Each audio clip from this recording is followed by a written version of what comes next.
আসসালামু আলাইকুম। সালামের উত্তর দেওয়া ওয়াজিব। তো চলুন আজকে একটি ইসলামিক জীবন কাহিনী শুনি।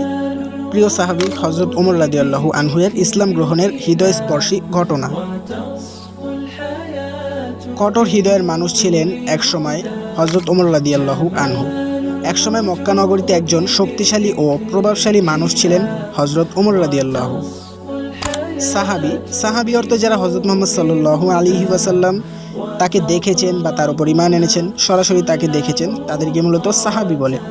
তিনি তখন ইসলামের সব থেকে বড় শত্রুদের মধ্যে একজন ছিলেন। মুসলমানদের তিনি সহ্যই করতে পারতেন না।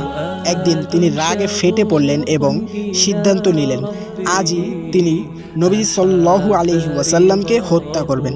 নাউযুবিল্লাহ। অপ্রত্যাশিত ঘটনা। তলোয়ার হাতে নিয়ে বেরিয়ে পড়লেন ওমর রাদিয়াল্লাহু। পথে একজন লোক বলল, তুমি আগে নিজের ঘরের খবর নাও, তোমার বোন আর দুলাভাই ইসলাম গ্রহণ করে ফেলেছে। এই কথা শুনে ওমর রাদিয়াল্লাহু আরো ক্রুদ্ধ হয়ে সরাসরি বোনের বাড়িতে গেলেন। সেখানে গিয়ে দেখলেন তারা কুরআন তেলাওয়াত করছে।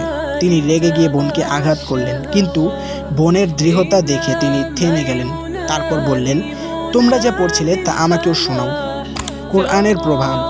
ওমর রাদিয়াল্লাহু কুরআনের আয়াত পড়লেন। এই আয়াতগুলো ছিল সূরা তাহা থেকে। এই আয়াতে তার হৃদয়কে নাড়িয়ে দেয়।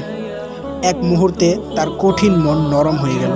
তিনি বললেন, আমাকে মুহাম্মদ সাল্লাল্লাহু আলাইহি ওয়াসাল্লামের কাছে নিয়ে চলো। প্রিয় ভাই, নেক্সট পার্টের জন্য অপেক্ষা করুন। প্লিজ একটা কমেন্ট করে দিবেন।